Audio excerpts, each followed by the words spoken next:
All right, good evening, everybody. If everyone could please take their seat, we're going to go ahead and get started here. Well, thank you all for being here with us this evening. My name is Ryan ASHTON. I am the Vice President of Development here at your Aquarium of the Pacific. Now, before we get started, I just would like to ask if everyone would please silence their cell phones. Thank you very much, or your mobile devices, and please refrain from texting during the presentation, so thank you for that. And first, I would like to say thank you to our lecture sponsors, the Gazette newspaper, Courtyard Marriott, Blue Ocean Mariculture, and Verlasso Salmon. I believe you had some of that upstairs if you were at the reception. And tonight's event is also sponsored by the USC Wrigley Delta Murphy Lecture Series. And before we bring up our panel and start our conversation, I would like to invite Breene Murphy to say a few words about the Wrigley Delta Murphy Lecture Series. Please help me welcome Breene Murphy.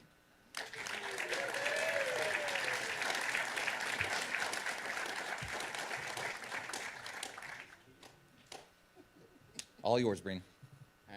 All right, cool. I don't like being behind lecterns, so I'm going to come out and just two-hand this.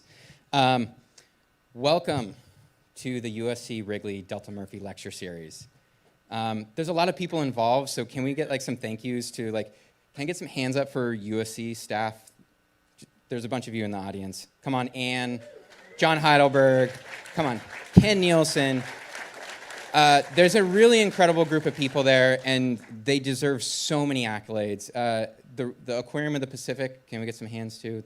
Ryan, Kim, yes. And also the Seven Crossings Project. These are some people that I have loved working with. Come on, you, both of you two. Hands up. Hands up. All right. So there's one more thing. So how many of you knew Delta Murphy? Can I get some more hands? All right. So all you people that don't have your hands up, look at those other people that have their hands up. All those people know that I'm screwed because I have 3 minutes, and I don't know how to describe Delta Murphy, right? It's just impossible. So go talk with them and just ask them about what she was like. Because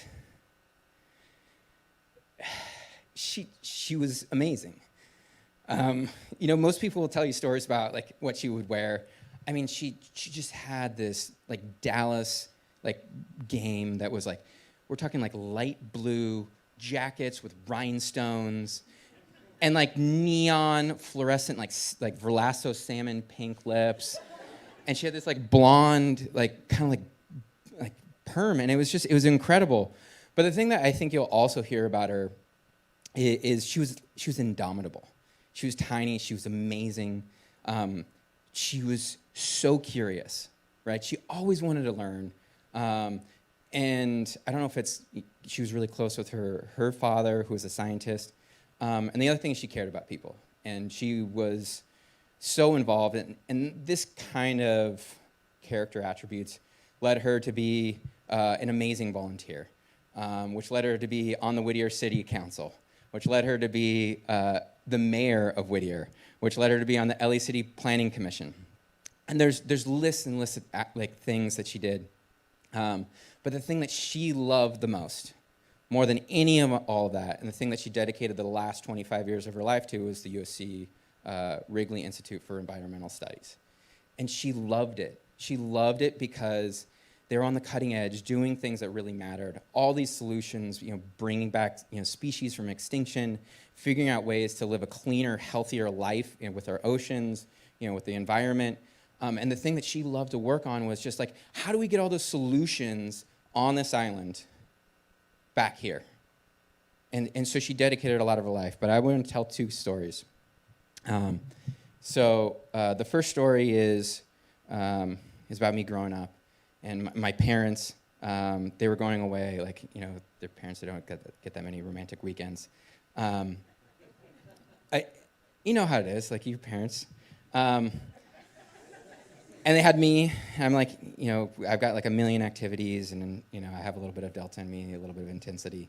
And so we're with Delta, but those attributes don't necessarily make the warmest grandmother, so I'm a little intimidated, because she's got something going on. And so we go, and we hang out with her, and she's got a plan. She always has a plan. And we go to the IMAX movie theater. And she knows I surf, and part of her, caring for people, part of her curiosity is we watch The Living Sea. I know, great. See? That was a thing for you guys. And they know that I love the ocean, and it just, having this big, immersive experience, just, it opened my eyes. And she knew what film could do, right? And I knew that she kind of had it all planned, and so after I got out of it, it really touched me. And then the second story I want to tell was, later in her life, she came to my dad at a certain point, and was really asking. My dad is he's a successful advertising guy, and she was curious how to get the word out, because what she kind of started to feel was that people weren't understanding what was actually happening on the island. They didn't know what types of solutions we have, what types of options we have in the face of, what seem like really insurmountable odds, but what actually is a key to really a beautiful future. And so at that point, I'm so grateful to Jamie for doing this project, for bringing awareness, because there's something he gets about giving back to the oceans. But it really comes back to a philosophy, really, that I think. My grandma for so long was thinking about, what is keeping it on the island? What's separating us? And the thing is with this paddle that you start to realize is the oceans aren't what separate us. They're what connect us. So thank you very much for coming here. I'm really excited to have Jamie and talking with Dr. Nealson and Dr. Schubel. And I hope you have a really good time.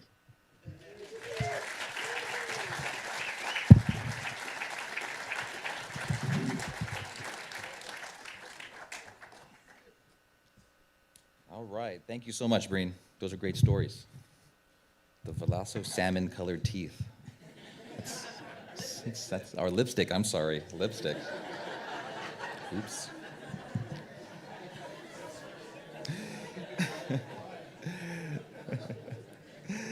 So tonight, I am pleased to welcome a panel of experts who will discuss the ocean and its role in sustainable future. So our first guest is a professional big wave surfer and 10-time Molokai champion. He is launching 7 Crossings, a new venture to paddle the Channel Islands to generate awareness of our changing ocean and potential solutions to support ocean health.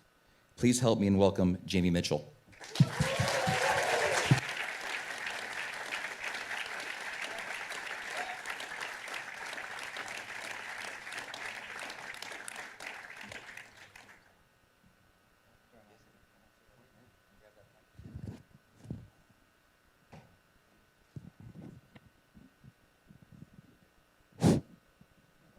Right, testing, here we go. All right, Jamie, so here we are. Yeah, here we are. So let's start off with a little bit about your background. So, tell us where you're from, tell us, a little bit of your story and how you connected with the ocean at an early age. Yeah, I grew up in a small little town called Coffs Harbour in New South Wales, sort of in between, I would say, Sydney and the Gold Coast, Sydney and Brisbane. I got diagnosed with sort of pretty chronic asthma at a young age, probably around about 4 or 5 years old. And the doctors recommended that swimming would really help open up my lungs and give me a better quality of childhood, basically. So my parents, I learned how to swim. They put me straight in the swimming lessons. They put me into the NIPA program, which is like the junior lifeguard program that they have here in California and Hawaii. And then I was actually, you can't go into NIPAs until you're 5, but they lied and I was 4 and I went to go in early. And and I fell in love with competing. It's really crazy, but at 5 years old, you're doing all these little musical flag races, beach sprints. You do these things called wading, where you wade out around the parents or in the ocean and come back. And And then you get to learn how to paddle a little foamy board and swimming races. And then all of a sudden, after a few years, you start racing these things. And you're doing carnivals all around Australia. And it becomes quite serious, you know. And I was quite good. And so I was able to, like, do that very seriously from a young age, you know. And I became super competitive. And that was sort of my introduction into the ocean, you know, and you know, along with my dad, you know, I give my dad a lot of credit because my mum hated the water. I actually taught my mum how to swim, and she would never go past her knees until she was about 50 years old.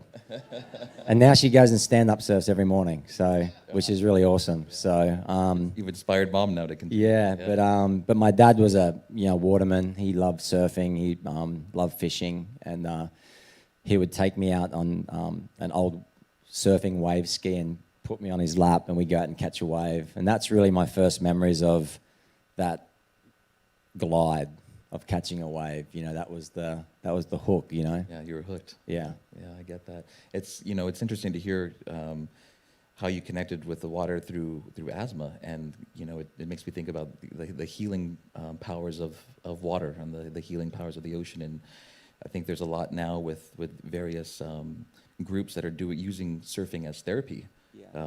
For various disabilities. Or I think there's the cystic fibrosis. I was did some stuff with those kids, and the salt air and it takes the mucus off their lungs and it gives them a better quality of life. Yeah. So the ocean it's basically everything.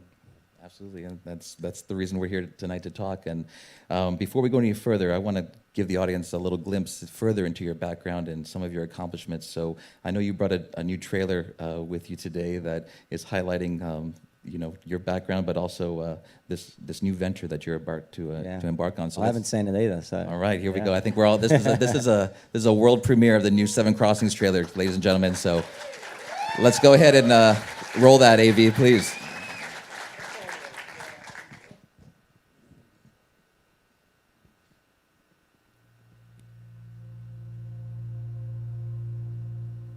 My name is Jamie Mitchell. I'm actually from a town called Coffs Harbour in New South Wales, Australia. I learned how to swim at a really young age, and I got asthma at a young age as well, diagnosed with acute asthma. So I was told by doctors that swimming would help my asthma. So my parents put me into a program they call Australia. It's called NIPPERS. It's like the junior lifeguard program they have here in Hawaii. At that stage, I was we're training on our paddle boards, we were swimming. I think then was like when I started to really understand, like, learning about the ocean. What are the advantages I can get of diving down under the water deeper, or grabbing the sand, or how do I body surf better than everyone? Like, what are the techniques? And so that became the obsession. And I think that from when I really was able to start to understand how to not manipulate the ocean, but really use it to my advantage, I think that's when I fell in love with the ocean. Winning the Molokai for 10 years in a row was something that I really couldn't even dreamed of. Jamie's one of those rare individuals that has a whole lot of natural talent. And his read on the water is phenomenal. There's something about that race that really took my career personally to a whole nother level. He gets in a higher gear and keeps going. When he hits the wall, he breaks through. You'd hear all this talk about how this guy was going to beat me and this guy was going to beat me, and that just drove me to really just to go as hard as I could. That time's world champion. He's professional in two sports, paddling and big wave surfing. Sideline and that rail gives up a little bit of trouble. Great balance to Jamie Mitchell. Big wave surfing is I feel like is an evolution of my whole entire life of being in the water. His body work, his mental strength, if all of that is aligned, then I feel comfortable knowing that he can get through almost anything. He's had some horrendous wipeouts.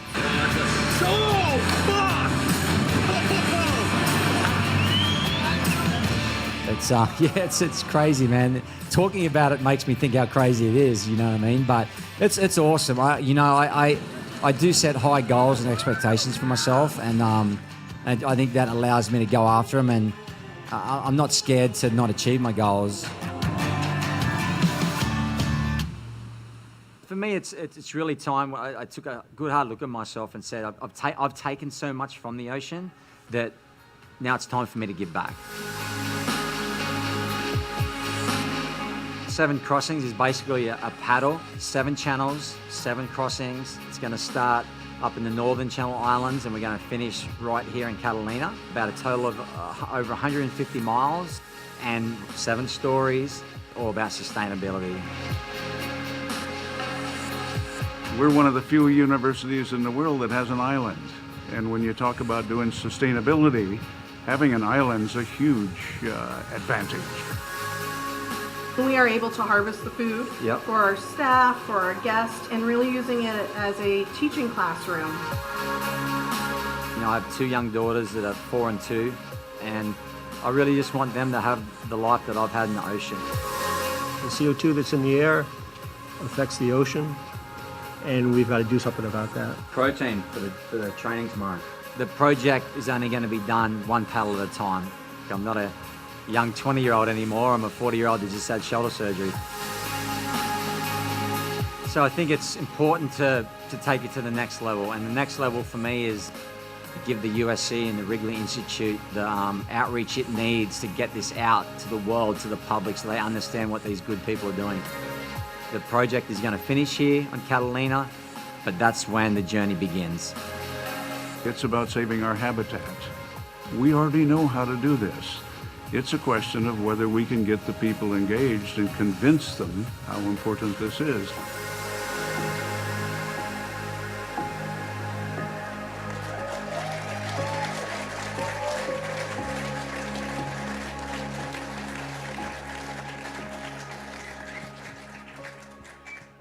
Wow, incredible. So, before we go into 7 crossings, Jamie, we gotta talk about those waves for a second. Okay, so give me the size of some of those waves that we just saw in that trailer. The one in France, the Yosemite fall off on top. Yeah. That was like 60 feet. Yeah, 6 stories. So, where do you go mentally when you're falling 60 feet? You don't go anywhere. But seriously, like, it's, for me, I relax and I sort of shut off, because if you're fighting and it's like anything in the water, if you're fighting against it, you're losing. And every extra bit of energy that you're fighting against there's a chance that you're not going to come up. So for me, the ocean will, you know when it lets go of you. And, when you feel like it lets go of you, then you fight, But we're also very lucky that we've been able to develop the inflatable vests that we have now these days. So, but, experience, a lot of training, and just really going to your happy place. Is that? Yeah. You must do a lot of yoga or meditation. Yeah. To get to that happy place. Yeah. So you said the inflatable vest, is that something that's required now of all the big wave surfers on the tour? It's not required, but I mean, it's funny now that if you don't paddle out with one, you sort of look at someone and go, you're sort of being reckless, because we all, we travel around the world, and we all know each other. We all know each other's families, and the last thing we want to do is have to call someone's wife and say, "Hey, this has happened," So these are waves of consequence. Yeah, you got to respect it, and it's the future. It's technology. It's innovation. Exactly what the USC is doing. So it's sort of like, why not use it? Yeah, absolutely. Yeah. So let's get back into your connection with the ocean at an early age and kind of where you are today. So, as someone who's been just in a love affair with Mother Ocean for so long, what changes have you seen since you were a kid to where you are today?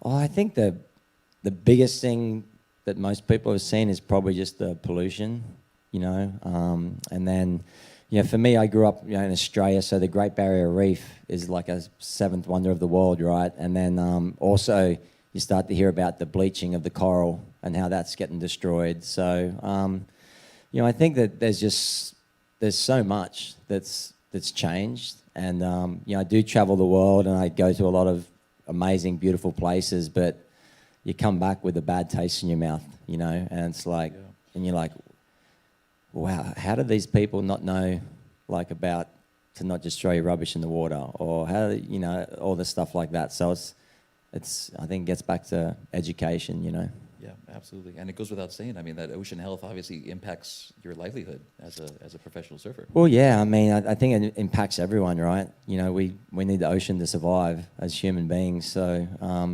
I think that's the great thing about this is that, you don't have to live in the ocean or spend as much time in the ocean like I do, but if we want to survive on this earth, we need to look after it. Yeah. So something I heard you say in the trailer we just watched was, you've taken so much from the ocean, and now it's your time to give back. Yeah. And I know you're a father. Yeah. And so, how has fatherhood, impacted your, the way you think about things? It's definitely changed.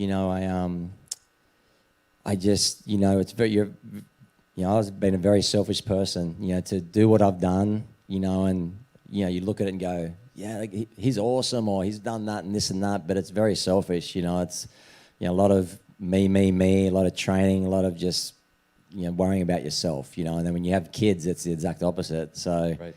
And, I just, when I'm with the kids and I see things differently now, and I just want them to have the same chance and opportunity that I've had, like in and around the water and the ocean.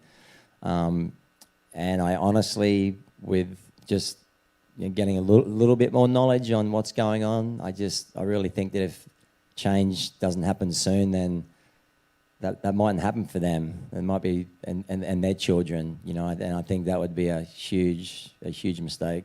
Yeah, I couldn't agree more.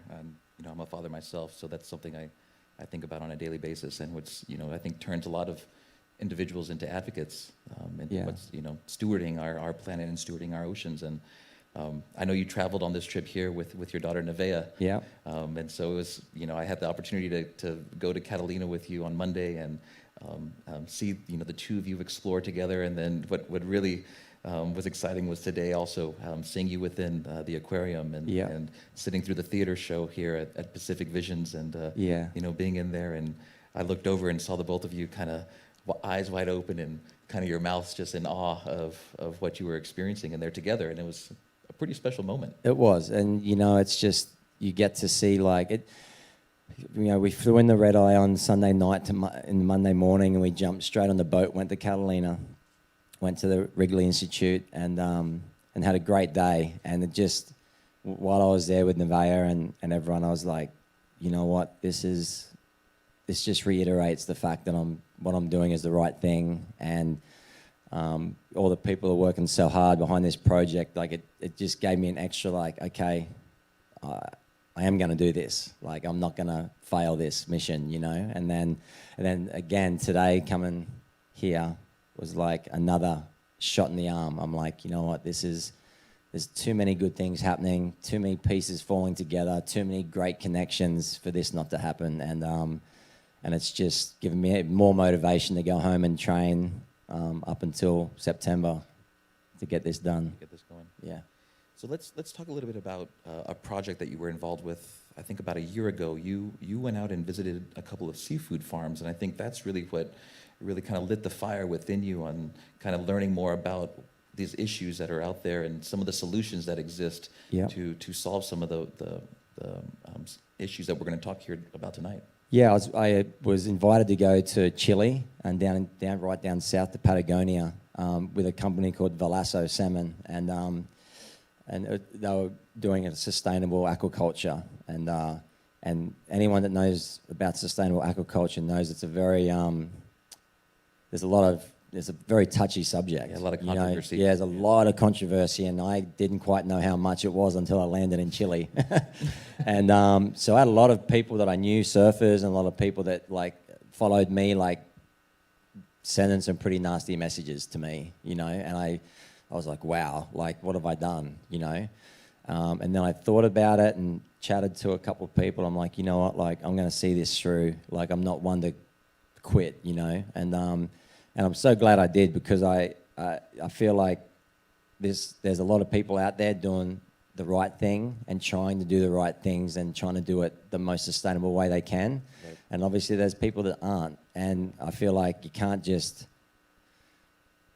focus on the people that are doing it bad. You've got to focus on the people that are trying to do it right as well. And so that got me on the path of this whole sustainable actions. And then basically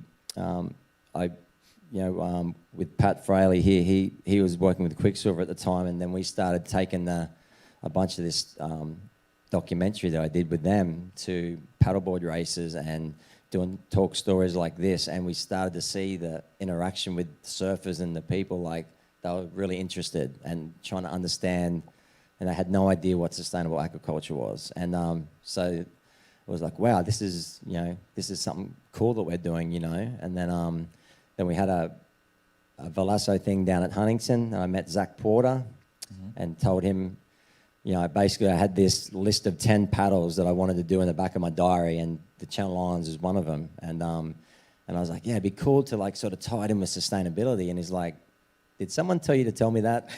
And I'm like, no. And he's like, well, this is what I do. And then 2 days later, like a week later, we're meeting with Anne from Wrigley, and then all of a sudden, here I am going to paddle the Channel Islands. Yeah. So I don't know what happened. So let's talk about that. That's 150 miles? Is that? Give or take, whatever. I figure like it's just a long way, so it's, yeah. And there's some big fish in these waters. Yeah, that's what I heard. Yeah. So anyone that wants to come and paddle with me, you're more than welcome. So let's get into the project itself. Let's talk about Seven Crossings. Yeah. You know, what are the things you wanna achieve through this? Oh man, you know, I think that for me it's if where's Nevaeh there? Come up here. You know, it's I did this hashtag, you know, and for me it was like I'm doing it for my girls, you know. Yeah. That was the start of it, you know. Like I really want them to just really enjoy what I've had to enjoy. And come here, darling. Hi, Nevaeh.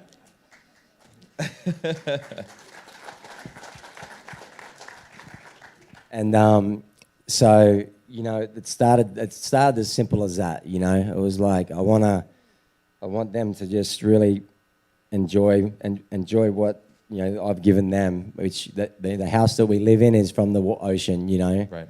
And then now just with seeing the Wrigley and what they're doing and what you guys are doing here, it makes so much sense that to educate these kids, like she's the future, you know. This is who we've got to educate about what's going on in the world and with the oceans, you know. And you know, I think the K to 12 programs that the USC does, yeah. You know, the scholarships, and just getting what the USC are doing over there and getting it out into the public. Like they're doing amazing things that I just learned about 2 days ago. Yeah. You know, and then coming here today and seeing what you guys are doing and realizing that it's just a perfect match, you know, to make the world a better place, you know. And so I just really hope that, you know, everyone leaves this room tonight realizing that we can all do something, you know, no matter how big or how small. What are you licking my...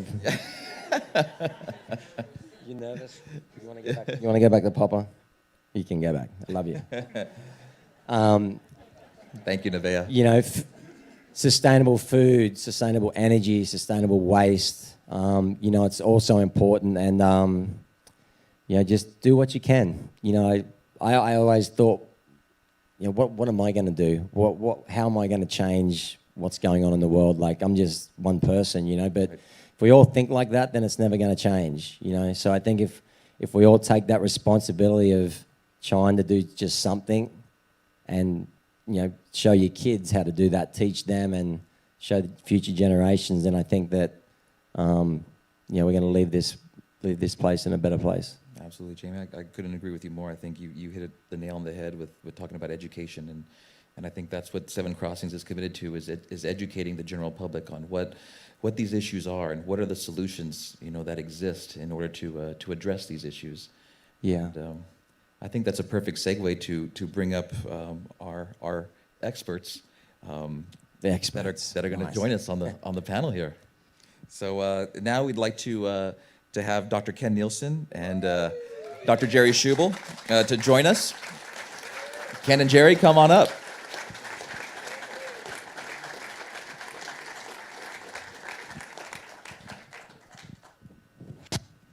So Dr. Ken Nealson is the director of the University of Southern California's Wrigley Institute for Environmental Studies. He has served as Wrigley Chair of Environmental Science at USC, adjunct professor and senior scientist at NASA's Jet Propulsion Laboratory and Caltech.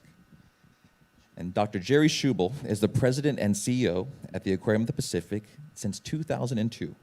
Previously, he served as president and CEO emeritus of the New England Aquarium, Dean of Stony Brook University's Marine Sciences Research Center, and as adjunct professor, research scientist, and associate director of Johns Hopkins University Chesapeake Bay Institute.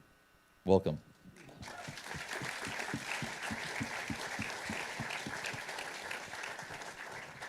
All right, so let's get into the issues. So what would you say are the biggest challenges facing our oceans and environment today?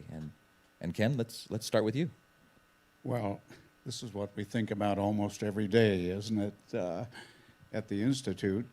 You have to decide what you're talking about with the biggest challenges. I think there's no question that global climate is the driver in the big challenges. And there are lots of things you can do about that, and a lot of the things at the Institute are aimed at solving the problem of global change and global climate and global warming, acidification, which we heard about from Jamie, the corals. But I couldn't ignore the one reason, the one thing he kept saying was pollution, whether it's nutrients, nitrogen contamination, allowing algal growth, whether it's plastics and all of the horrible things that are going on, or just getting to the environment in ways that luckily we have Catalina to study, which is a relatively non-polluted place. So you have a chance to look at the pristine versus the polluted sites. I think you it's an endless task to tell you all the problems, but I think these are the big ones. I think we got time, Ken. Yeah. Jerry, would you like to add to that? Well, I would agree. I think the most insidious problems in the ocean are the ones you can't see. So unlike plastic pollution, climate change, the warming of the ocean and altering its chemistry, we have to get those right. And in parallel, then we need to be dealing with things like plastics and nutrient pollution. But until we can curb the effects of climate change on the ocean, then we're going to lose a lot. So are these insurmountable challenges? Are we doomed? Yeah, go ahead, Ken. You go ahead. Well, some are and some aren't. The thing I would bring up is phosphorus. Nobody thinks about phosphorus, but we talk about renewable things. Nitrogen is renewable because we can make it. We can make nitrogen fertilizer. But phosphorus, we will run out of phosphorus on this planet in about 50 years because it's not renewable. We can't make it. And it's international in the sense that already in Europe, who they're running out of phosphorus, they have an entire program on phosphorus recycling, and we're ignoring it in this country. I don't know about Australia, but probably they're on our side in the sense that until it's a problem, they don't try to solve it. And there's some kind of foresight is needed here. So this is one of my flags I'm waving now, that we should start thinking about phosphorus and say, let's settle down and get a plan. But it's so hard to do that if it's not a problem already. Jerry? Climate change is a problem. We aren't doomed, but I think it's very clear that we must dramatically and rapidly reduce greenhouse gas emissions, and we should be funding research to remove CO2 that's already in the atmosphere and locking it away. Because once it's in the atmosphere, it stays there a long time. 50% stays there for decades, 30% for centuries, and 20% for millennia. So we have locked ourselves into a warmer world, a more acidic ocean, a warmer ocean, and all of these things. So we're not doomed, but we need to move quickly and decisively, and I think a lot of us need to rethink things that we have long believed, that if we just are good little boys and girls, everything will be all right. It won't be.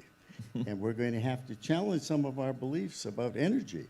And wind and solar must play a very large role in our future, but you can't get to 100% clean energy by 2045, which is our goal in California, using renewable energy. Plus, they take so darn much land because they're low energy density. Right. Yeah. So we need to do what other countries and some states like Ohio have done within the last month. We need to rethink our position on nuclear. Yep. So you touched on one of the big themes that I think is important for the audience to know, and that's energy. Now there's other themes that should be discussed as well, and I think those are themes that both the Wrigley Institute and the Aquarium of the Pacific are both addressing, and that's food as well. It's clean water. It's waste. Ken, can you tell us a little bit about what the Wrigley Institute is doing in regards to those themes? Well, I can try. We're a small place, and we operate mostly by demonstrations. We call it leading by example, where you show how to solve a problem, but then you have to get across the boards. This is what we're doing tonight, and say, we've solved this problem on the island. Some of you in the video heard my statement that we're very lucky to have an island. Everything we eat comes out on a boat. All the things we throw away goes back on a boat. And we can get a budget. We can prove that we're being sustainable. Almost, if I tried to do this on campus at USC, it's impossible. Things are going 40 directions. You can't do it. So we're taking advantage of that to get the numbers for sustainability in different areas. I think this is an advantage that almost nobody else has, and so we can do it here. And it goes everywhere from food waste to human waste. But I must say over and over that all of this is enabled by renewable energy. Yeah. You can get water, you can get rid of your waste, you can grow food, but all of those things take energy. And all of us who have an electric car and plug it in when we go to work are a bunch of hypocrites, okay? And I have solar, so I'm not a hypocrite, okay? But this is a big deal, because if you go home and plug your car into your thing and you don't, that energy was probably made by burning coal in Utah or somewhere. And we have to get over this. We have to look at it as a system and say, it can't be just us on the island. It has to spread around. And my last word for the Wrigley is our big deal is education, and education to the young people. They're the ones, like this beautiful girl you saw here, who are going to inherit our mess. And if we educate them properly, they will change the world.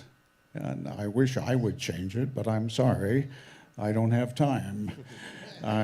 Somebody else will change the world, and it'll be the kids we educate properly. That's right. Yeah. And that's why I think projects like Seven Crossings are so important, and what Jamie's trying to do here is raising that awareness and Absolutely, educate yeah. our general public about this. Jerry, anything you want to add in as well? I would add, I think that the three categories that we have to be focusing on are the kinds and amounts of energy we use, the ways we grow and harvest our food, both on land and in the ocean, and our fresh water.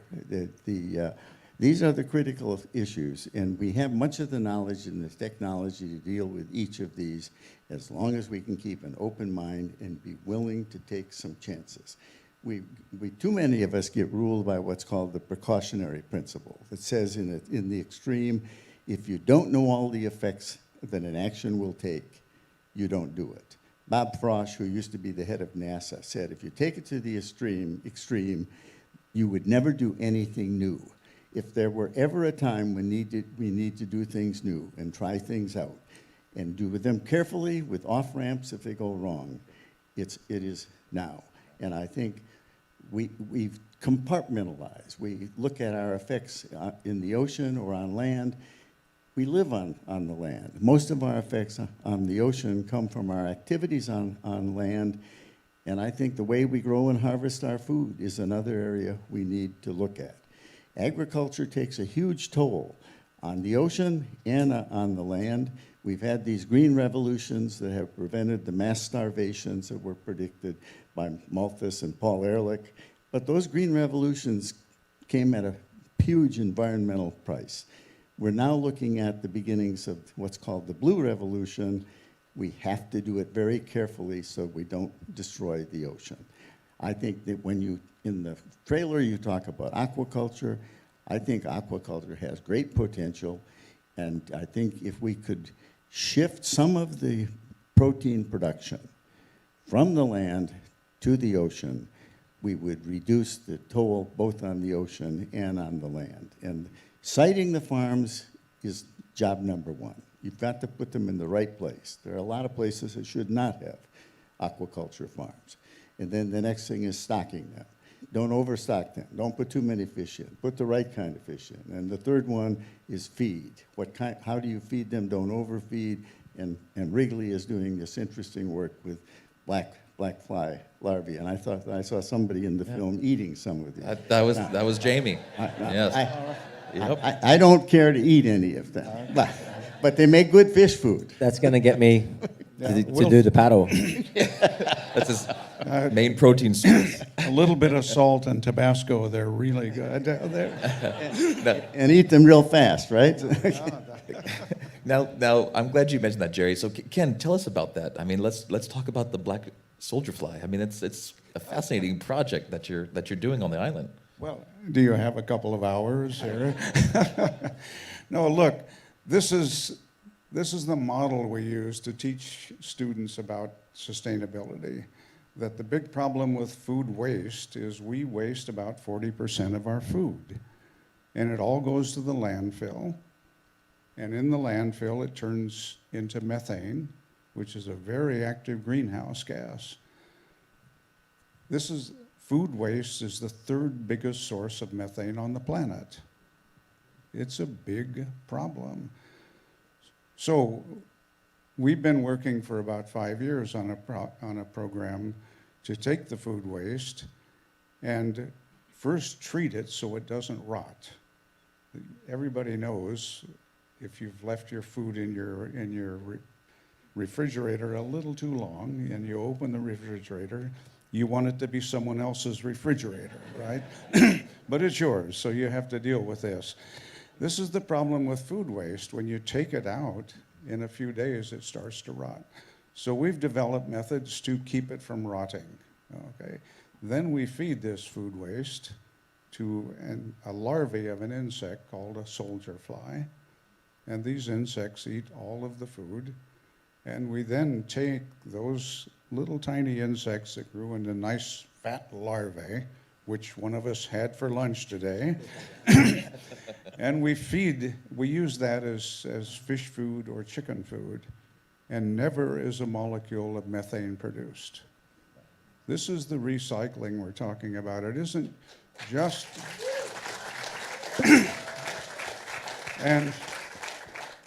We've now finished 1 year of doing this on the island, and we haven't sent even a pound of food waste to the landfill. Okay, this is huge.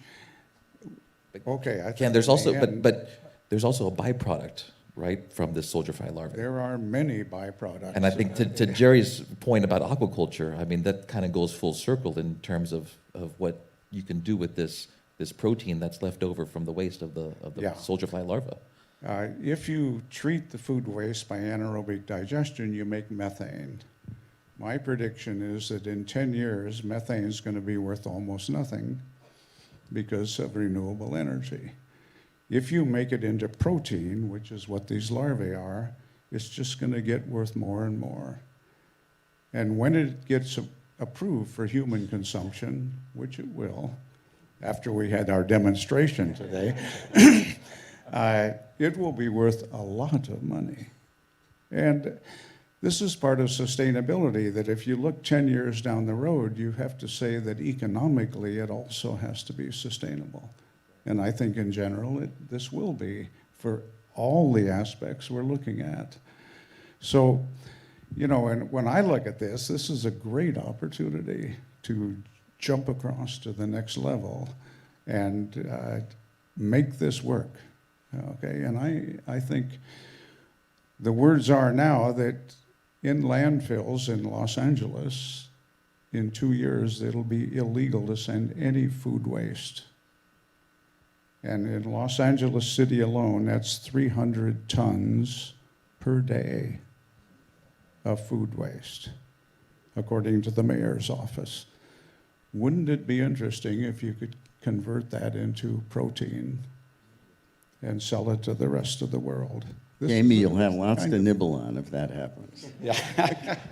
We But you know, this is We won't make you eat one of those. Yes, this is a good example of innovation. And we live in this amazing state with the greatest variety of environments, the greatest variety of climates, great public and private universities. We ought to be leading the way in developing innovative ways to deal with climate change in all of its manifestations.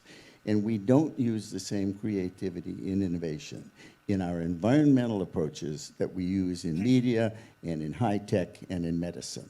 And that's what I hope, one of the things that will come out of your crossings. You've got to try some things and figure out what works and what doesn't. Absolutely. And I think it's ventures like Seven Crossings that can help accelerate the rate of adoption for some of the solutions that we're talking about today. All right, so Jamie, I got a question for you. So one of your goals for this project is to inspire. So what do you envision your role as a professional surfer to be in broader efforts to educate the public about the challenges facing our oceans, and how do you envision inspiring that change? That's a good question. I think just to follow my lead, you know what I mean? I think this project is not about me, you know. This is not about me trying to do some crazy paddle or get a pat on the back and break any records, you know. This is just purely for the good of God, you know. And I just hope the people will see what I've done and go, wow, this is what someone can do, you know. How big or no small, and follow my lead. And I just really hope to see that USC, the Wrigley Institute, and people that are doing great things get the recognition they deserve. And like these guys say, like, make the change, you know, like, and just, where are those 300,000 tons a day going to go of food waste? I mean, that's a good question, right? I mean, where's that going to go, you know? And it's scary, you know, and it's like it's like, we'll deal with it when it happens. You know, it's too late, you know. So, you know, I'm trying to do my bit. What my wheelhouse is, doing stupid shit. I'm good at it. And you know, and if I can do some stupid stuff and, you know, we can get some recognition and build up some profile about this stuff, then so be it, you know. I'll do some stupid stuff. Well, I do want to say a big thank you to all of our panelists here, and I do want to give some time now for a Q&A here from the audience. So if anyone has any questions from the audience for our panelists, we'd like to get into our Q&A portion. And Ryan, can you just let them know, can you guys use the mics? Because this is live streaming, so we want to make sure that people can hear your questions. Thanks. Where did the idea of using soldier or black fly larvae come from? Why not some other source? It's fascinating.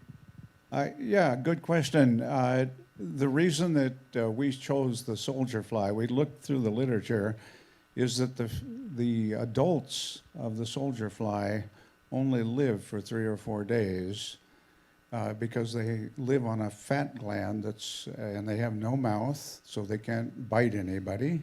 They have no anus, they have no digestive system, and they can't carry any diseases. Plus, they're already endemic in every state in the Union. So even Alaska has soldier flies, okay? So this is a big problem if you're moving around. We talked to the people in Singapore about using soldier flies, and it's sure enough, they already exist in Singapore. So you don't have to import a new species. This is a big deal in biological control. The other thing is they're just so beautiful, you know that if you really and they taste good, right, Jamie? Only a true they're like scientist some of would those say that. fish in the aquarium, you know. You have to be their mother to really love them, but really they're ideal creatures, and after several years, we really know how to do the husbandry of these soldier flies. It didn't take long. Some of you may know it, but I grew up on a farm in Iowa, and I love husbandry. I love farming, and this is like returning to my roots to grow these soldier flies.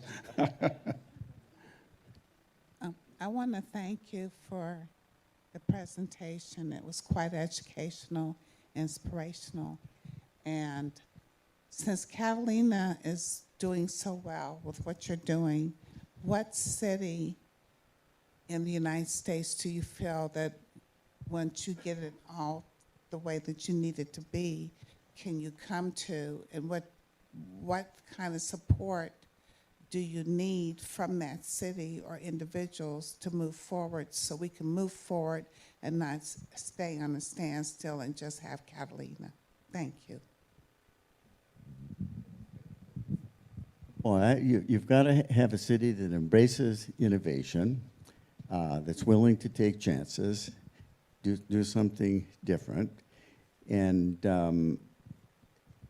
I would pick a small to medium-sized city that's manageable, and I might offer up Long Beach. Long Beach is Long Beach is 400,000. It's small enough to be manageable, but large enough to have national impact. You can't manage Los Angeles. You can't manage New York City. And so I think you have to have success at a smaller scale and then scale it up. But that's a very good idea. If you could get a city and to really embrace all of these, with energy, food, water, and again, California, we face all of these issues in spades going forward. We have the largest agricultural economy in the United States. It's going to be severely impacted by climate change, both temperature increases and the paucity of water. We've got the largest ocean economy in the United States of any state. It's dominated by tourism that's driven by beaches, number one. Number two, by goods movement, shipping and transportation. And number three, it's offshore oil. 2 of the 3 of those will be gone by the end of this century. What's the ocean economy of California be like? What's the agricultural economy? California, as I say, we ought to be the world's laboratory for devising, testing, refining strategies to thrive in the Anthropocene. Not to survive, but to thrive. Yeah, fair enough. I agree totally with that, yeah. And one of the inspirations, I think, for you is for people you're going where others have not gone before. You're taking some risk. And calculated risk, which is the appropriate kind, but I think that can be an inspiration.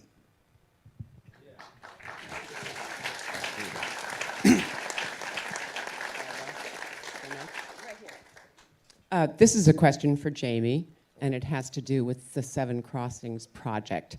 I think it's fabulous, and I understand the concept, but I'd like to hear a little bit more about how you and the Wrigley Institute intend to sort of maximize the impact of your journey. Will there be media? Will there be education forums? Can you talk a little bit about how you're going to achieve that impact that you hope for? Well, yeah, I think we're going to try and have everyone follow the paddle. Live streaming some stuff. Obviously, we have so much social media stuff these days, Instagram and all that sort of stuff. So, definitely we'll have something coming out so you can follow my journey. A little speck on the ocean somewhere, and look, obviously, once the journey's finished, that's when the real work begins. And we're going to film a documentary. And we're going to try and, so that's obviously going to go out to the world and show them exactly what we're trying to achieve. And then, the big thing, like I've said before, is with the Wrigley Institute is just get them the credit they deserve, raise money for them. I'd like to, the money to go towards the education, have the K to 12 education, the kids, scholarships, all that sort of stuff. I hope that one day that the money that we're able to raise an awareness. Some kid gets a scholarship and that kid becomes a Nobel Prize winner or something, I mean, wouldn't that be amazing, So just educate, get it out there. These people are doing amazing work. There are people out there that are doing incredible work that no one knows about. And I think that needs to change. And it's, education, I think, is the biggest key. If I can add a word to that, if this were a meeting that Ken Nealson assembled to tell you what I was doing in the Wrigley, there would be about 10 people here. Okay, I'm a realist. I know how this works. Because Jamie Mitchell is here, and we have this wonderful relationship with the aquarium, it's a room full of people, and we're, in a sense, preaching to the choir, but in another sense, we're trying to educate the choir and see what good things could come out of something like this. And I think you've asked one of the most important questions. What the heck are you going to do, and how are you going to do it?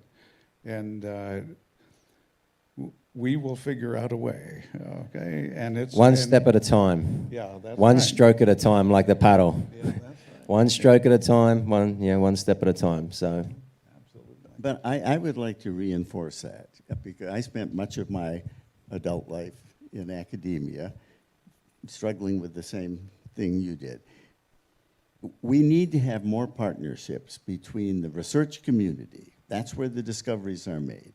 With guys like you, the explorers, the people who are out doing exciting things, and informal science organizations, aquariums, science centers, natural history museums, because aquariums and science centers don't have great scientific depth. Sometimes we like to think we do, but we don't. And so we have to have partnerships with people like USC, UCLA, all these colleges and universities, and whenever we develop a new film, a new exhibit, whatever, or this new wing, we brought people to the table and over a period of several years to develop the story.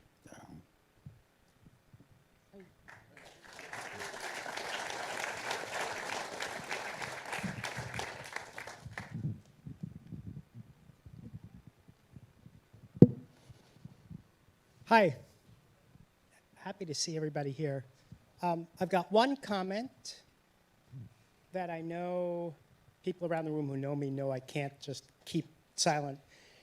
And then I have a question for Jamie. The comment is, we do not need nuclear power. Sorry, I think this is an echo here, huh? We don't need nuclear power. We can do without it, but I'm going to leave it at that. And for Jamie, you've been out on the water a lot. Have you seen changes in the ocean in the last 10 years. What have you seen? What have you noticed? Kind of give us a feel for how things have changed. Yeah, I mean, I think for me personally, the biggest thing I've seen is just pollution. And it's not on the water, it's on the beaches. I've been in the middle of the Maldives 5 years ago on a deserted island that no one would even be close to going to, and I paddled up onto it on my stand-up paddleboard, and there was trash all over it. And I'm like, how the hell did that get here, you know? Why is it here? Like I said, diving and snorkeling in places that I had for 20 years, and with the coral dying and not as many fish around, you know, overfishing. It's just endless, you know, and it's really sad. And like I said, with my kids, like, I'd love to take them to the place that I used to dive back in Coffs Harbour and show them the reefs that I used to dive around, but some of them don't really exist anymore, you know, and to me, that's really sad. So, you know, I travel the world a lot, and, you know, you go to, you know, a lot of places, especially in Asia, like places like Singapore, Bali, Thailand, and people just don't understand what they're doing. You know, you see people just walk along the beach and just drop a plastic water bottle and keep walking, and it's just normal to them. I've been over to Morocco and seen a whole beach like where you can't walk and see any bit of sand. It's just all trash from the mountains coming down when it rains. It's just really disgusting, to be honest with you. So, you know, they're the initial changes that I've seen. And we do need nuclear energy, but that's a longer discussion. Now, but let me add, if you look, so we've lost 25% of our tropical coral reefs, and in all likelihood, we could lose all of the remaining ones by the end of the century. Fish stocks are moving to higher latitudes to stay within their preferred temperature range. Fishing villages, particularly in New England, are being abandoned because the primary source of livelihoods are moving away, and they don't have the vessels to go after them. Oxygen levels are decreasing at all depths. There's all of these fundamental changes that are happening to the ocean that put its ability to deliver ecosystem services at risk. We've got to be concerned about those. Hi, you just answered the big part of the question. Is when Jamie mentioned we can't live without our oceans, I was going to try to see, is there some way to create more of a sense of urgency as to why, so that most people who might not understand why can relate to it and maybe decide they want to contribute to helping. Well, that's why we built this whole wing, Pacific Visions, to develop a greater sense of urgency. I think it has to come through education. And one of the problems, you know, we've never been good at long-term planning in this country. We've been very good at responding to crises. This is a crisis unlike any we've ever faced before because it has so much inertia. You can't turn this around quickly. And that's what's different. And it'll be through education, though, and guys like you that raise the awareness that we better act now.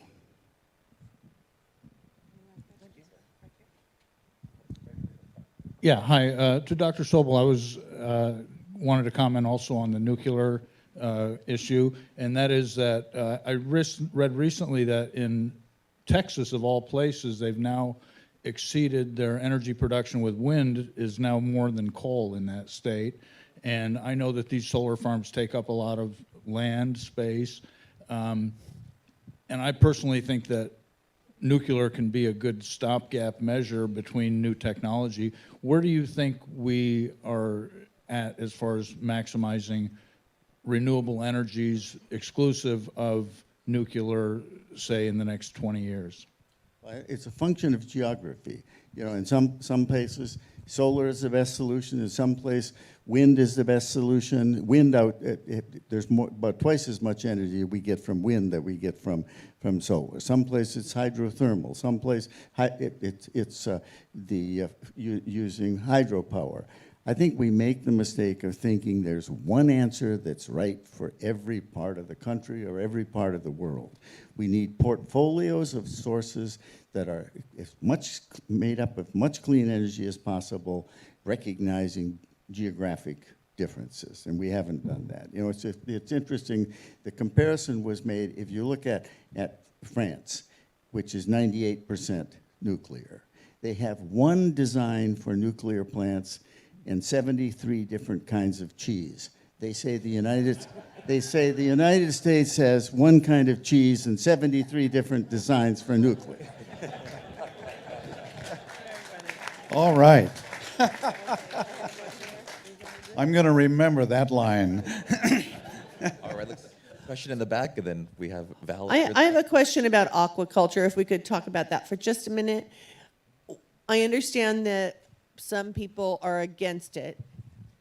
What can we say to those who are against it, and how we can avoid that downward thought for others, so we can keep everybody positive about aquaculture? Is James here? All right, I have someone who would be the perfect person to answer this question. Welcome, James.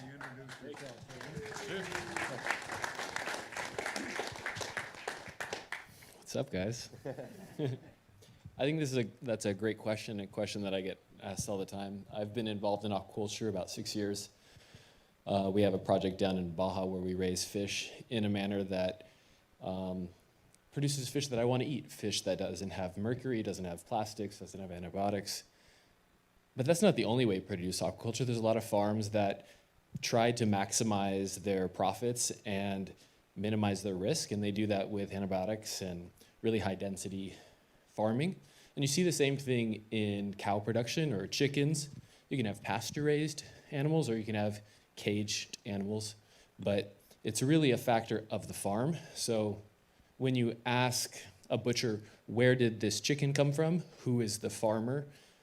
You're asking the right questions, because once you know about that farm, you know about the practices. So if somebody wants to have propose the question, well, isn't all aquaculture bad? It's really just the same question that you would propose to any type of farm. It comes down to the farming practices. There are great farms that you want to support, and there are other commodity-based products that are always going to find a market. They're going to find a market with the large commodity-based buyers, but if you can direct your dollars towards farms that are really trying to produce the best quality, then perhaps we'll actually develop enough demand for those businesses to be sustainable. And you know, it's interesting that much of the knowledge and the technology for modern aquaculture was developed in the United States. But to employ it, most of these, they either go to Baja or they go to Panama or somewhere else. We import as a nation 91% of our seafood, 91%. Most of it comes from countries where it's either grown or harvested under unknown environmental and human rights conditions. We have the second largest EEZ of any nation in the world. We have the highest environmental standards. We have the highest human rights standards and public health standards, and yet we don't have a single farm. We need to get a farm in the water, a finfish farm, and demonstrate how to do it properly. The first thing is put it in the right place. As I said earlier, there are a lot of places you shouldn't have these farms. Put it in the right place, stock it with the right species, and then you use all of your flies to but until you have a farm in the water where people can see it and look at it, and you can document it and research it and monitor it, we're not going to make much progress. Yeah, I totally agree. And I have to just note that the reason I know James is he came out to Catalina to see what the heck we were doing. And that's how I learned about all of the aquaculture he was doing. On a place like Catalina, you can't realistically do aquaculture. It's not a big place. We can't expand. But we could do demos in working with someone like James and show again that it actually works. And this is what we need to do in this country, because there is a great negative feeling about aquaculture from people who've tried to make money and fail because of our rules, I think. But it can be done, and it can be done the right way. And so I'm fairly optimistic about this, but we need to do it in the right way again. Hi, my name is Val. Hi, Val. Hi. Well, that brings up actually another question that I have to ask. When people ask me here at the aquarium in our education venues about aquaculture, and I will say how great it is, and their next response is, oh, but doesn't that involve dangerous chemicals and the PCBs? And I usually have to search for an answer because I don't have the up-to-date information. Now, that's question one, and then after that, if you would answer, please, what is the significance of the loss of phosphorus? Wow. Okay? Let me start with you. If you want to avoid growth hormones and antibiotics, then don't eat any kind of beef because they're loaded. In modern aquaculture, they are not. And so it's far and away the healthiest source of protein with the lowest environmental impact when done properly. When done properly. There was a lot of bad aquaculture in shrimp aquaculture in Indonesia and other places. That was the past, though, and I think the future is different. What was the other question? I forgot. Phosphorus. Oh, phosphorus. That was mentioned. That's your. What was the question? I don't know. The importance. The significance of the loss of phosphorus. I'm not familiar with what the consequences will be if we do not have phosphorus. Ah, okay. Yeah, well, this is really a wonderful question, because for years, the biggest problem in the U.S. has been too much phosphorus. Okay, if you look at Lake Erie in the 1960s, when I was a student, it looked like you could walk across Lake Erie because they have green algal blooms, which were a function of so much phosphorus because everyone was using trisodium phosphate to clean their walls and using phosphorus detergents. We had an excess of phosphate, and it showed up in the environment. It almost ruined Lake Tahoe until they discovered that the problem was too much phosphate. So you can understand people in this country saying, well, not enough phosphorus, this is ridiculous. But we're one of those lucky countries that has a few phosphorus mines, and we have plenty of phosphorus now, and we just don't have the ability to look 20 years down the road and say that the world's going to be out of phosphorus. And then we won't have enough. And the result of that is the productivity in the ocean will drop by a factor of 10 or more. And the phosphorus is part of every living creature. And when you get to a point you don't have enough, then the bacteria don't have enough, the things that eat bacteria, and finally the fish. So this is a huge global problem but it brings up something that Jerry said a while ago. We have a very hard time thinking 20 or 30 years down the road. It's our political systems don't allow it. Nobody's worried about getting elected in 20 years. And it's even trying to change something like the ways of food waste disposal. It's very hard to get people to change for something that will be an advantage in 10 or 15 years. And this is the thing we have to overcome, in my opinion, that we have to get people willing to think more than just 5 years ahead, or maybe 10 or 15. And this is the perfect question to bring up about that, because phosphorus is not a problem today. It's going to be a problem in 20 years. And I would add that one of the issues that we have in California is we have all these great research institutions, universities, national laboratories. We don't have good mechanisms to inject the latest advances in research into the policy-making process before policies are made. And once a policy is made, it's very difficult for a politician to say, we made a mistake, we should have done this. We've got to have much better mechanisms to do that, particularly in the environmental field, and so we can harvest the advances in knowledge that are made. Yeah, and I think those of you who've heard me complain about this in lectures, which I do often, almost nothing about sustainability is rocket science. We know how to do everything to be sustainable. It's about policy. It's about politics. It's about psychology. It's about teaching the young people to make sure their parents do it right, okay? And so often I give a lecture and the student comes up and says, "Thank you, now I know how to argue with my father." And this is really the truth. I mean, I would have the same trouble with my father if he was still alive, okay? And, but this is a very important thing, I think, because it's an issue of policy more than science. Now, the basic science we do, that will give us solutions in 10 years that will make it better than it is now. But most of the people that I know doing basic science have no hope that what they're doing is going to change things tomorrow.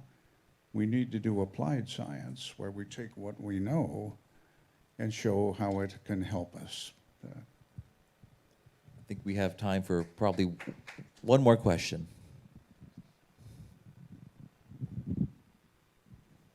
Hi, I'm 12 years old and I'm from Boulder, Colorado. So oceans are a little amazing. But what does my generation have to do to make sure that in 20 and 30 years we have phosphorus and the beautiful oceans we have today? This is going to be a tough one, okay. Okay, so this is like the greatest last question ever. Because I think there are 100 answers to it. There isn't one thing you can do. This is like setting an example. Every time you see a piece of garbage, pick it up and throw it in the waste can. Every time you see this, go ahead and do it. Every time and it's a matter of changing the habits of the way we live, okay? And when you get into the habit of not thinking that a long shower is a bad thing, then you take a 10-minute shower, right? And when water is limiting, it would be a much better idea to take a 3-minute shower. But we don't think about that stuff all the time. We don't, and it's just a way of looking at things. And there isn't a single answer, I don't think. There's a ton of answers. I would make sure your parents get out and vote, number one. Do everything you can to reduce your family's carbon footprint, environmental footprint. And the other thing is, if you can remember back when you were 3, your favorite word was why. Keep asking them why. When they say, "I'm against nuclear energy," say, "Why?" And when they give you an answer, say why. Just drive them crazy with why. Yeah, and I agree with that. That's wonderful. And I would also say, every Wednesday at the Catalina station, I give a lecture to about 50 Boy Scouts who were all working on their sustainability merit badge. And these are not Boy Scouts anymore. About a third of them are girls. And they ask fantastic questions. And for this sustainability merit badge, they have to go home and teach their parents how to do things. And their parents have to sign into it. We should take a lesson from the Scouts. I mean, this is good stuff. And this is what it really is. Well, I do want to say a big thank you to our panelists. Thank you, Jamie. Thank you, Ken. And thank you, Jerry, so much for being here. We hope you enjoyed our conversation tonight, and this is an amazing project that is just now taking off. And if you'd like to get involved with the Seven Crossings project, please make sure you visit the website. The Seven Crossings production team. There we go. The Seven Crossings production team is here tonight, so make sure that you talk with them before you leave. If you'd like to get more information, I actually did find out just a moment ago from one of the production team members that they are working with the World Surf League to actually broadcast this initiative, and the World Surf League has an audience of about 8.8 million people around the world. Okay, so this project is going to go global. So you're going to be part of an amazing initiative. So thank you all once again for being here tonight, and have a great evening. Thank you, panel.